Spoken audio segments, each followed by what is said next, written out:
बोलो सदगुरु भगवान की जय हो। सदगुरु भगवान हम इसलिए कहलाते हैं आप लोगों से क्योंकि कबीर साहब ने चाहे 10 आदमी को ही जगाया हो, उन्होंने असली भगवान से परिचय करवा दिया। तो सदगुरु ही भगवान माने जाते हैं। आइए मैं कुछ निवेदन करूं। बहुत सुंदर अभी भजन सुन रहे थे, ताली बजाकर शुरुआत कीजिए। चिंता टेंशन में सत्संग मत करो, खुश होकर सत्संग करो। सत्संग करना है तो खुशी से करो, जाना है तो खुशी से जाओ, सुनना है तो भी खुशी से सुनो, चिंता छोड़कर सुनो। ऐसी भक्ति की शुरुआत करो। मिलने से जिन पर आपको गंदा असर पड़े, ऐसे लोगों से मुलाकात करने से डरो, उनसे दूर रहो।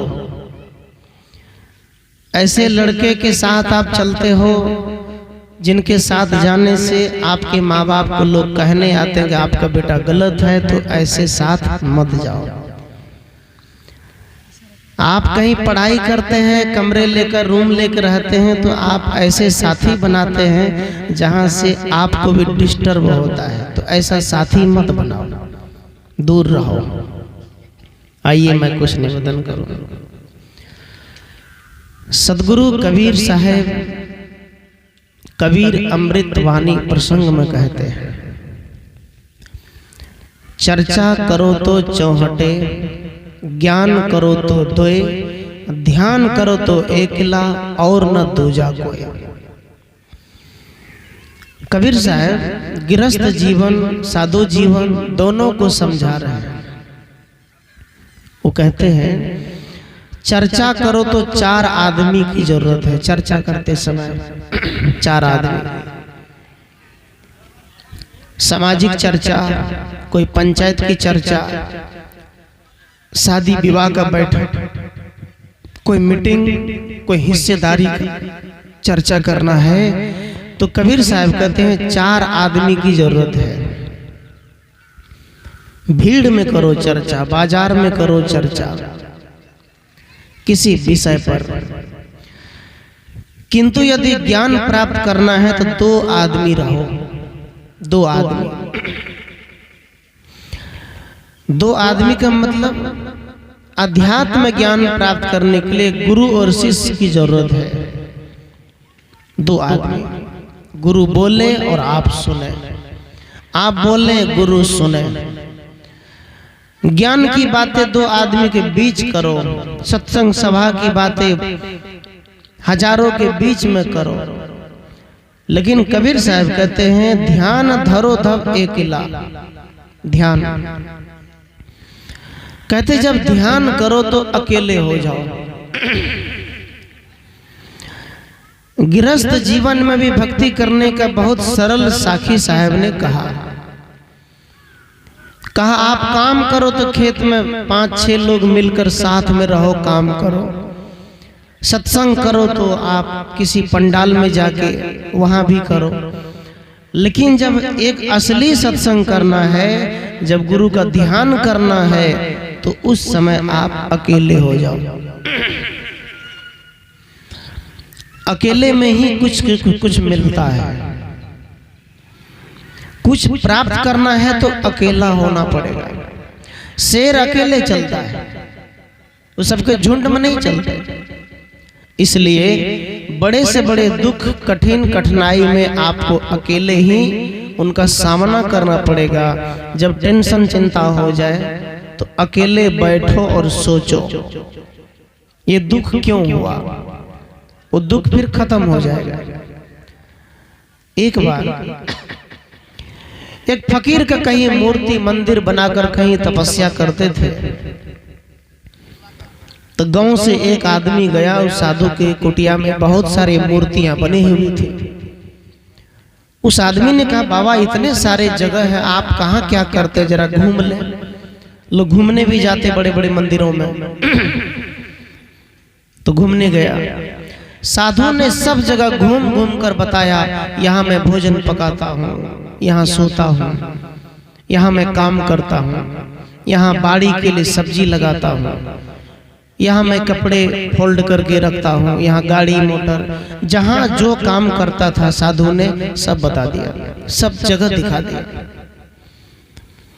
उसी आश्रम के अंदर एक मंदिर थोड़ा दूर में था, जंगल के तरफ, वहां नहीं ले गया। उस आदमी ने कहा, महाराज जी वहां क्या करते आप, उस मंदिर तो ले चलिए, आप सब दिखा दिए, वहां नहीं ले जा रहे। साधु ने कहा, वहां मैं कुछ नहीं करता, जब मैं कुछ करता ही नहीं है तो वहां क्यों ले जाऊं, वहां मैं कुछ नहीं करता। कहा ठीक है। फिर से कहा कि जब वहां नहीं करते हैं तो वो बना क्यों है, आखिर कुछ तो होगा। फिर साधु ने कहा, मैं वहां कुछ नहीं करता, मैं वहां क्यों ले जाऊं, मैं वहां कुछ करता ही नहीं। वो आदमी सोचता है कि आखिर वो बना क्यों, अगर बना है तो कुछ करता क्यों नहीं है, न पूजा न पाठ न भंडारा। अंत में जाते जाते वो कह दिया, बाबा अपने तो सब जगह देखे लेकिन वो मंदिर हमरा नहीं लागल, वो में की छे। साधु कहते, बाबू वहां कुछ नहीं करता हूं, मैं कहा ना।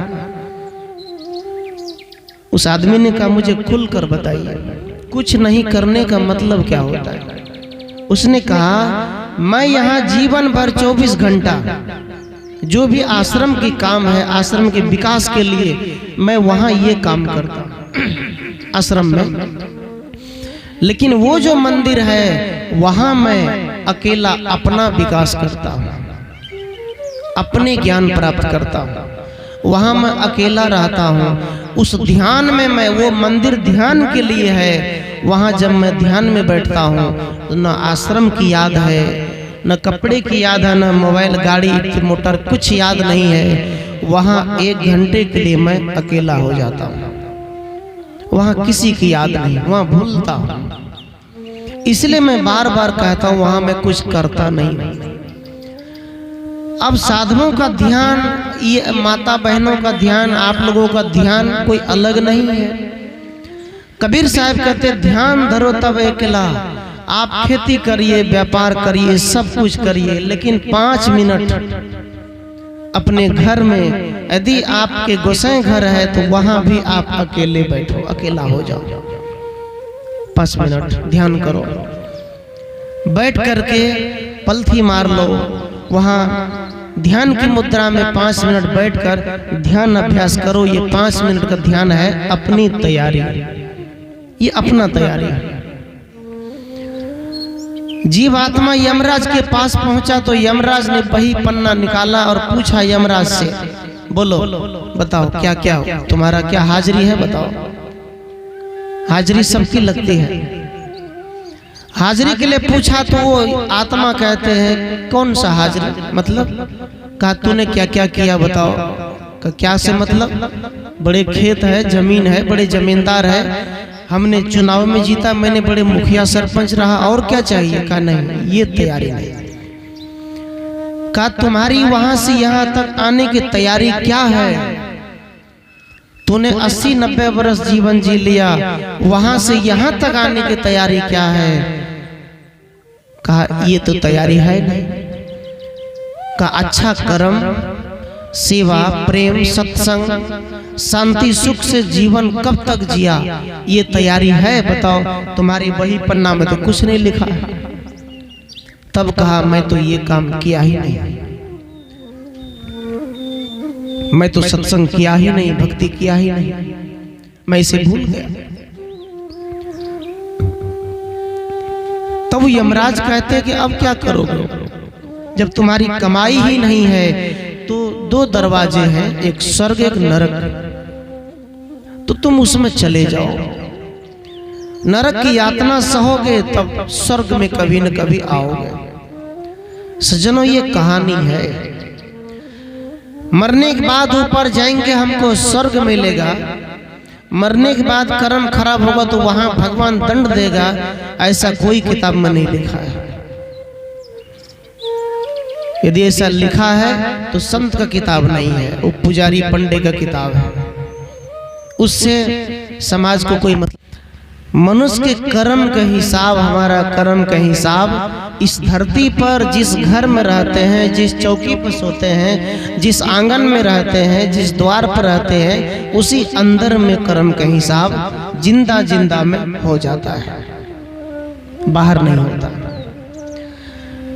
एक बूढ़ी माता बड़ी अमीर थी, उनका बेटा विदेश कमा रहे थे, बड़े सोना चांदी ब्याज पे पैसा भी लगाती थी। हुआ क्या, बेटा सब विदेश में था, बूढ़ी माता घर में उस दिन अकेले थी और सब मेहमान चले गए थे। चोर आया, उसके घर में घुस गया।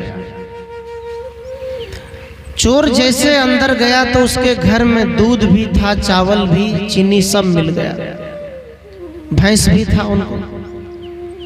चोर ने सोचा कि बुढ़िया तो अकेले है, क्या करेगी, चलो आराम से चोरी करेंगे, पहले आज खीर बनाकर खा लेते हैं। उसी घर में चोर ने मिल करके सब कुछ मिला, गैस सिलेंडर सब, जब बनाने का चूल्ही तो फूकना नहीं है, उसने खीर बनाया, खीर बनाकर खा लिया। खीर बनाने के बाद जब बनी तो बनने से पहले होता ना भोग लगाते भगवान को, तो बूढ़ी माता मुंह खोल कर सो रही थी। किसी किसी का मुंह खुल जाता है, मुंह खोल कर सो रही थी। किसी किसी के नाक भी बजते हैं, नाक, और अधिक भात खाने वाले का नाक बजता है रात में, जो ना भात खाता है, जिसका कोलेस्ट्रॉल बढ़ जाता है। इसलिए खाने पीने पर भी संयम रखना चाहिए, क्या खाना चाहिए नहीं खाना चाहिए ये भी ध्यान रखना चाहिए। उसके बाद क्या हुआ, चोर ने सोचा कि देखो चोर तो हम चोर है, लेकिन बूढ़ी माता का ही तो दूध है, खीर है, एक काम करो थोड़ी सी खीर डाल दो मुंह में। वो नहीं मांग रही तो क्या हो गया, दे दो थोड़ा सा, मुंह तो खुला ही था। गरम गरम खीर एक डब्बू उसमें डाल दिया। गरम गरम खीर जैसे मुंह में दिया तो बुढ़िया तो छरपटा गए, वो करते करते उठा जब तो कहा कौन है कौन है कौन है, हल्ला हुआ तो पड़ोसी भी सटे सटे घर था, दौड़ कर आए, कहा की बोले बुढ़िया, की बोले क्या हुआ, कहा हम न जाने, ऊपर वाला जाने बेटा, हम न जाने, हम तो सुतल थे, पता नहीं ये मुख में खीर कैसे आ गई, ये सब ऊपर वाला जाने। उसी बीच में दो चोर जो है चौकी के नीचे घुस गया, दो चोर छत पर चढ़ गया ऊपर में। बचने के लिए हल्ला हुआ तो कहीं ना कहीं तो बचेगा। अब ये बूढ़ी जब भी कहे ऊपर वाला जाने तो दोनों चोरवा गोसा उठे ऊपर, है ना। आज भी कोई फंस जाता है तो 4-5 को लेकर जाता है जेल में, नाम बक देता है, वो लाज वो साथ। ऐसे ही दो चोर कहता है खीर तो नीचे वाला भी खाया है, जो उसका चौकी के तौर में है। ये बुढ़िया का दिमाग नहीं है जो हमरे दोनों नाम लेता है, और उसके चौकी के तौर में है, उसका नाम क्यों नहीं लेता है। बार बार कहे ऊपर वाला जाने बेटा, हम कुछ न जाने, ऊपर वाला जाने। दोनों चोरवा को ऊपर में गुस्सा आ गया, वहां से कूद गया। दोनों कहे बुढ़िया सुन, दो हम ही दोनों जानी, तोरा चौकी तौर में चोरवा दूटा छे उन्हें जानी, ओकरो तो पकड़। उसी बीच में पता चला कि ये चारों तो गाँव का न है, कहीं और का है, तो चोरवा है। गाँव वाले ने पकड़ के खूब पिटाई किया, थाना पुलिस ले गया पकड़ के। कहानी है, बात को समझाने के लिए कहानी गढ़ लिया जाता है, और कोई कहानी सच भी होता है, हो सकता है ये भी सच है। इसी प्रकार जैसे बूढ़ी ने कहा ऊपर वाला जाने, ऊपर में दो चोर बैठा था, बूढ़ी को पता भी नहीं था कि ऊपर वाला चोर है, लेकिन ऊपर वाला चोर ने अपना कर्म का भेद अपना ही खोल के पिटाई हो गया। इसी प्रकार वर्षा ऊपर वाला नहीं कराता है, कोई देवता नहीं कराता। अभी 5 दिन पहले भूकंप आया था, मैं आश्रम में 6:30 में आश्रम में बैठे थे ऐसे, और भी लोग सब बैठे ध्यान सत्संग में, तो चौकी डोलने लग गया। तो क्या हो गया, बाहर निकले, मतलब कि मैं तो भूकंप देखा नहीं, और देखा भी होगा तो याद नहीं, अब आया कि होगा। तो डोलते मैंने कभी नहीं देखा, उस दिन मैंने डोलते देखा, घर को, टंकी को, फूल को, पंखे को, सबको। 5 पॉइंट था उसमें भूकंप, और वो भूकंप चाइना में 7% 7 पॉइंट था, नेपाल में भी ज्यादा था। अब सज्जनों, जब आदमी कोई घर बनाता है तो उसमें नाग नागिन तो रखते ही है, रखे चाहिए ना नाग नागिन। किसका नाग नागिन? सोना चांदी का। चांदी का नाग बनाते, चांदी की नागिन बनाते, इतना बड़ा, कम से कम तो उसमें 1000-1200 रुपया लग ही जाता होगा ना। चांदी का है, सोना का तो महंगा आता है ना, बनाते हैं। और जब आप घर की शुरुआत करते हैं तो उसके खूंटा के नीचे में उसको डाल देते हैं, है ना। और आपके मुंह, आपके ये मन है, ये मस्तिष्क दिमाग है, ये मेमोरी पावर है, इसमें शुरू से ही कहा गया पंडित जी द्वारा कि नाग नागिन नहीं रखबा तो घर तो नहीं रहता। इसलिए आप क्या करते हैं, चांदी की नाग नागिन रखते हैं। 12 फरवरी को अररिया रामपुर में एक घर की नींव लेना है मेरे हाथ से। तो उसने कहा साहब जी क्या क्या लगेगा, नाग नागिन बनवाए पड़ते कि ऐसे बोला। हमने कहा वो सब नहीं बनाना पड़ेगा, नींव लेना है तो 5 ईंट रख देंगे, स्तुति विनती हो जाएगा, इतना नाग नागिन नहीं लेना पड़ेगा। क्योंकि हिंदू धर्म के लोग को लगता है कि नाग नागिन से ही घर खड़ा है। याद रखना, आप कितना भी बड़ा घर बना लो, यदि आप गिट्टी सीमेंट छड़ की बनावट मजबूत से नहीं दिया है तो आप पूरे खूंटा में नाग नागिन रख दो, आपका घर गिर जाएगा। गिरता कि नहीं? जब आप मजबूत से नहीं बनाते हैं, जहाँ 3-1 का मसाला चाहिए, 1 बोरी में 15 बाटा चाहिए, 1 बाटा सीमेंट में 5 बाटा, कोई 4 देता है, आपने 25 बाटा बालू दे दिया 1 बाटा सीमेंट में, तो घर रहता है? नहीं रहेगा। वहां नाग नागिन क्या करेगा? कुछ लोग मानते हैं जिस डी पे नाग है वो डी अच्छा है, वो मानते हैं। लेकिन याद रखना, नाग से बच के भी रहना। वो यदि कहीं दबा गया तो तुमको कहेगा नहीं कि मेरा मालिक को डस लेगा, है ना। काल रूप भी कहा जाता है नाग सांप को। सांप को काल का रूप भी माना जाता है। कई जिस घर में सांप है बराबर आते हैं, उसको वहां से भगा दो, हटा दो। क्या पता आपके कंबल में घुस जाए, आपके घर के किसी टट्टी में घुस जाए। नाग कोई देवता नहीं है या फिर कोई शंकर जी का नहीं है। नाग, सदगुरु कबीर कहते, काला सर्प शरीर में खाइन सब जग झार, बिरले तेरे जन बाँच ही राम ही भजे विचार। कबीर साहब कहते हैं कि स्त्री पुरुष, सौस पुतो, बेटा बाप, बेटी बेटा, सबके अंदर में काला नाग का अहंकार बैठा है, बीड़ा बनाकर। कभी कभी जब बेटा बाप को कुछ कहे या बाप बेटा को कहे, सौस पुतो कहे, तो दोनों फुफकार मारते हैं। ये नाग है। साहब कहते हैं ये तब मरेगा जब राम की भजन विचार पूर्वक करो, विचार पूर्वक समझ बूझ कर राम का भजन करो। आत्मा राम भजन, भजन मतलब शुद्ध करना, मन निर्मल पवित्र करना।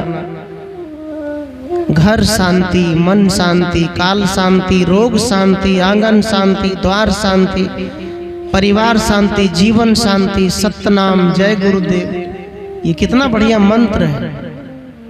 बोलो अपने बच्चे को, ऐसा कह दो, शांति। कुछ होता है तो ये बोलो आप घर में, घर शांति। शांति बोलने वाला जरूर शांति से रहेगा। इसलिए सज्जनों, आप जब भी घर बनाते हैं तो ये नाग नागिन पर भरोसा मत करना। वो नकली पित्तल का नाग नागिन या चांदी का, वो भले मत दो आप, लेकिन मजबूती से बनाओ, वो घर आपका अच्छा ज्यादा दिन तक चलेगा। कुछ लोग घर बनाते हैं तो उसमें डगड़ा में काली चुना चुगला बना के टांग देते हैं। चुगला जो जितिया में वो क्या बोलते होती है, एक ठो समा चकोवा है। समा चकोवा में बनाते तो उसमें बड़ा बड़ा आंख कान बना के कारिक लगा के टांग देता है कि नजर न लगे। ये सोचते हैं। याद रखना, नजर नहीं लगता है उसका किसी का। आपके पास पैसा है, आपने बना लिया। आप उस घर के सामने में गुरुजी का तस्वीर लगा दो, कबीर साहब की तस्वीर टांग दो। आप जिस मतर को मानते हैं आप उसका तस्वीर लगा दो। एक गलत चीज लगाते हैं, काली काली पोत के लगाते हैं, नींबू मिर्ची टांग देते हैं दुकान पे, नजर न लगे। ग्राहक से प्रेम से बात करो, वो दुकान पे अपने आप आएगा, जुड़ेगा। बोलो सदगुरुदेव भगवान की जय। ये सब काम जो लोग करते हैं, यही सदगुरु कबीर कहते हैं। लोग क्या मानते हैं, ये भूकंप भी भले तो वो में कत्ते लोग ही कह दिल के नाग नागिन करवट बदल लगे, है ना, करवट। एक बात बताइयो, ये इतना बड़ा धरती है, ये आदमी का छोटा सा पेट है तो वो पेट में गैस बनता तो गुड़गुड़ाता है। धरती जो है, इतना बड़ा धरती तो गैस नहीं बनेगा। इतने बड़े बड़े फैक्ट्रियां लगी है धरती पर, लोहा का फैक्ट्री, क्या क्या पावर बन रहा है, गैस पेट्रोलियम सब धरती से निकल रहा है, तो गैस तो बनेगा धरती में। इसलिए सज्जनों, आप लोग बनाते हैं भात चावल चढ़ाते हैं, झपना से झांप देते हैं तो उसमें पानी टपकता है कि नहीं, झपना से उगाड़ते समय। और जब झांप दिए तो भाप से झपना भी वो बोलते रहे, हिलते रहे। क्यों? क्योंकि अंदर में गैस बना है भात के अंदर, तब वो हो रहा है। ऐसे ही ये धरती के अंदर भी गैस बनती है, और ये गैस साल में 6 महीने में कभी न कभी कहीं फट के निकलता है, इसलिए धरती डोलती है। लेकिन लोग कहते नहीं, नाग नागिन करवट बदला है। वो कैसे कहते, शेष नाग पे धरती टिकी है, वो धरती किसी भी टिका नहीं है। धरती अपने आप में महान है। धरती अपने आप में बहुत बड़ी चीज है, जिन्होंने सबको समाहित कर लिया, इनके गोद में सब है, इसलिए कहते धरती माता। हमारे भारतीय परंपरा में कहते हैं भारत माता की जय, कहते हैं नहीं, भारत माता की जय। इसी बात को मुसलमान नहीं बोलना चाहते। क्यों? वो कहते हैं भारत माता कौन है, जन्म दिया वो माँ है, इतना तो ठीक है। लेकिन याद रखना, हम किसी बड़ी माँ को भी माँ कह सकते हैं, कैसे कि नहीं, दादी माँ बोल सकते हैं, सासू माँ बोल सकते हैं, माँ एक प्रतीक है। उसी प्रकार गाय को भी माता बोलते हैं, लेकिन हिंदू पक्षपाती है, गाय को माता बोल दिया, भैंस को कुछ बोलवे नहीं, मौसी तो बोलो। बैल को कुछ नहीं बोलते। देखो कबीर साहब कहते हैं, हिंदू कहता है कि मुझे गाय खाने से पाप लगता है, मुसलमान कहता है मुझे सुअर खाने से पाप लगता है। लेकिन कबीर साहब एक ऐसा संत है, कहा जीव मत मारो बापुरा, सबका एक है प्राण, हत्या कबहू न छूटी है जो कोटिन पढ़ो पुराण या कुरान। कबीर साहब कहते हैं चाहे तो कुरान पढ़ ले चाहे पुराण पढ़ ले, जब तक तो जीव को मारता रहेगा उसके पाप से तो बच नहीं सकता है, तुमको भी मरना पड़ेगा। इसलिए किसी से पाप कहते तुम काटो ही मत, मारो ही मत, तो पाप लगेगा क्यों?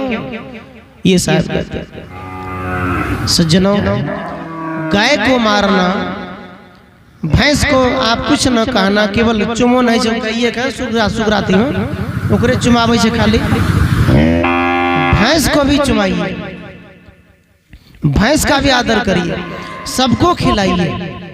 इसलिए कबीर साहब को जो कहने का मतलब है वो पक्षपाती ज्ञान नहीं है, उसका समग्र संसार के लिए ज्ञान है। तो भारत माता की जय इसलिए बोलते हैं कि जिस भारत में हम रहते हैं उसी भारत देश में हमारी माँ रहती थी और उसी के गर्भ से हम जन्म लिए। इसलिए भारत की धरती और भारत की सभी माताओं की जय हो, क्योंकि भगत सिंह को जन्म माँ ने दिया, कबीर साहब को जन्म माँ ने दिया, आचार्य श्री धर्म स्वरूप साहब जी को जन्म माँ ने दिया, स्वरूपलीन सदगुरु अभिलाष साहब जी को जन्म माँ ने दिया, जो सदगुरु अभिलाष महान पंडित। पंडित थे वो, कर्मकांडी ब्राह्मण, जो पहले वो कर्मकांड करते थे। लेकिन पंडित होकर के आज हम लोग उनको गुरु मान रहे हैं। गुरु है मेरा, क्यों? क्योंकि उन्होंने कबीर साहब को पढ़ा और सभी कर्मकांड को उखाड़ के फेंक दिया। इसलिए सज्जनों, ज्ञान पढ़ने की जरूरत है, सीखने की जरूरत है। इसलिए बोलते भारत माता की जय। भारत के लिए मर मिटना, भारत के लिए कुछ कर जाना। हमारे देश के जितने बच्चे हैं उनको तो इन क्रांतिकारों का नाम पता नहीं होता है, कबीर साहब के बारे में इतिहास पता नहीं होता है, लेकिन अनेकों देवी देवता जिसका नाम पता नहीं उसके बारे में सब कुछ जानते हैं। आज लोग यदि श्रद्धांजलि दे, अभी 26 जनवरी जब भोग मनाया जाएगा तो उसमें श्रद्धांजलि दे, तो जो पढ़ा लिखा होगा वो जरूर है कि भगत सिंह के याद में जरूर रोएगा वो, क्योंकि भगत सिंह ने अपने माँ के सामने मरा था फांसी से, क्योंकि उसमें क्रांति थी।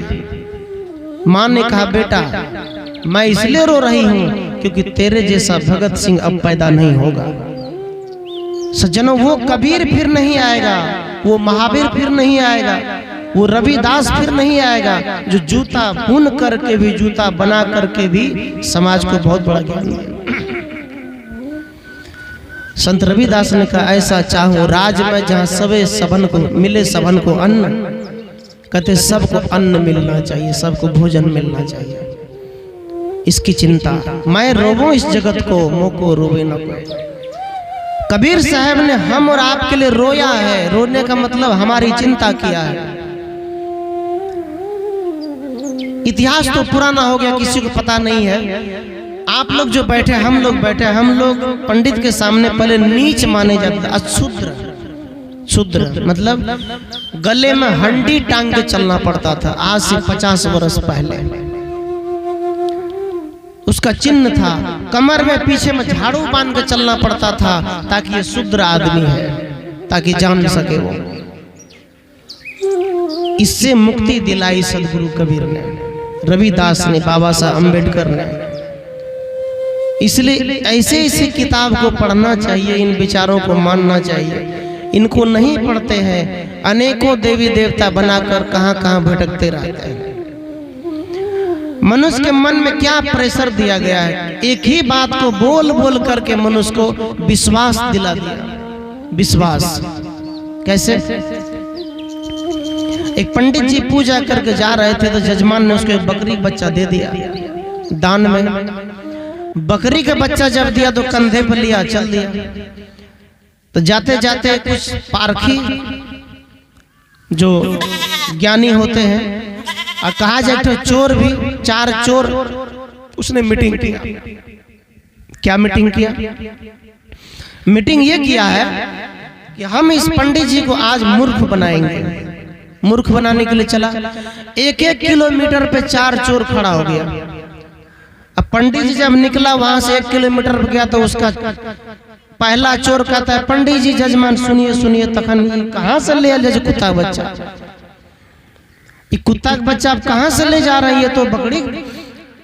जजमान पंडित जी कहे छे मारी तो बकरी के बच्चा छी, केना कहे छे कुत्ता के बच्चा छी?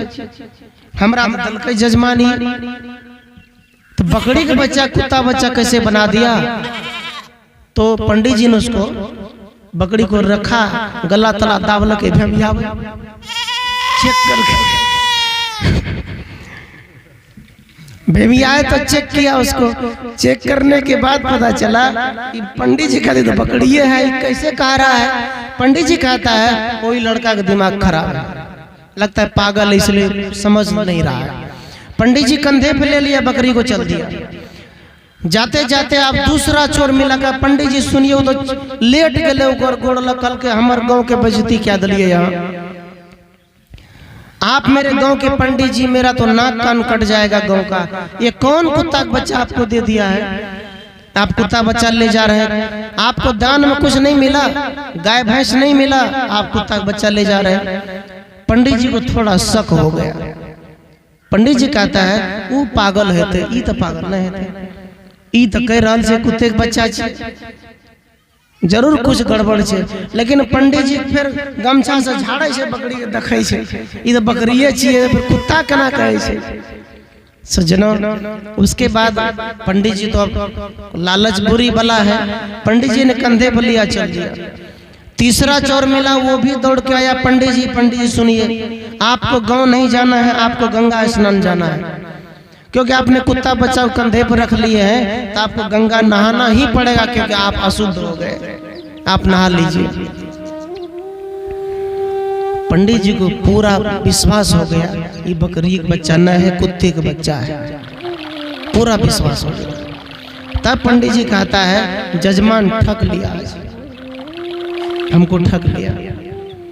विश्वास होने के बाद भी सोचा न, ई लोग ने कहता हमार पत्नी बच्चा तो नहीं, वो की कहे से लेकर चलिए, लेकर चल दिया। अब चौथा वह जो चोरवा है वो खड़ा है, वो आया पंडित जी को पानी तानी छिड़ने लग गया। पंडित जी दूरे रहिए, दूरे, हम आपका प्रणाम नहीं करेंगे, क्योंकि आपने कुत्ता का बच्चा कंधा पे रखा है। पंडित जी ने गुस्सा से बकरी बच्चा पटक दे, भगा भाग गए, बकरी बच्चा को पटक दिया, क्योंकि विश्वास हो गया कि बकरी एक बच्चा न है, कुत्ते का बच्चा है। पटक दिया, वही जजमान से पानी ले छिड़क लिया। तब कहने ना हम जाएंगे गंगा स्नान, सब धर्म नष्ट कर दिया।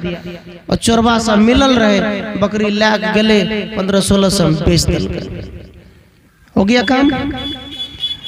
अब ये विचार करियो, यहाँ सब माता लोग, यहाँ सब सोचियो, एक के बात के चाहिए तो बकरी का बच्चा, लेकिन एक ही बात को बार बार कहा, पंडित जी को विश्वास हो गया। विश्वास बोले ना, मतलब सही को भी गलत बना दिया। विश्वास हो गया वो कि कुत्ते का बच्चा है, वो छोड़ दिया। इसी तरह से कितने दिन अनादि काल से आपको पंडित ब्राह्मण कहते आए हैं कि श्राद्ध करो, कर्म करो, पिंडदान करो, गंगा में जाओ, हड्डी फंसाओ, वहां जाओ, पितर कर्म करो, काशी में जाओ, तब मुक्ति होगी। बार बार कहे और बार बार हमारे बाप दादा करते आ रहे हैं, तो बार बार ये मन पर बैठ गया है, इसलिए आप मानते हैं कि यही तो सच है, ये तो करना पड़ेगा। लेकिन ये सच नहीं है, सच कुछ और है। उस सच्चाई से सब दूर है। कबीर साहब का ज्ञान जो है एकदम झाड़ू मार के, छांट पछोड़ के ज्ञान देते हैं। साधु ऐसा चाहिए जैसा शुभ स्वभाव, सार सार को गहरे थोथा दे उड़े। कबीर साहब कहते हैं ये काम साधु के लिए नहीं है, ये स्त्री पुरुष आप लोग जो बैठे उनके लिए भी कहा। आप लोग चावल फटकते हैं, भूसा उड़ा देते हैं, चावल रख लेते हैं। इसी प्रकार धर्म करो तो वहां भी छांट पछोड़ करो। साड़ी 10 बार खरीदते देखते हैं, जितना साड़ी का दाम कम करे महिला सर नहीं भा सकता। जब 1000 कर तो डायरेक्ट 500 रुपया कर रख दे, पता से। हाँ बताइए, तुरंत जब आप लोग को कुछ खरीदाना है तो इन लोग को लेकर जाइए साथ में, आप पीछे रहिए, तुरंत खरीद देगा। पूरा दुकान का तहस नहस, हे निकाला, ही निकाला, 10 बार उसको देखेगा, बर्तन पटकेगी 10 बार। लेकिन जब गुरु बनाने जाते हैं तो 10 बार तो नहीं देखते हैं, कैसे गुरु से कल्याण होगा, नहीं करते हैं। इसलिए परखो।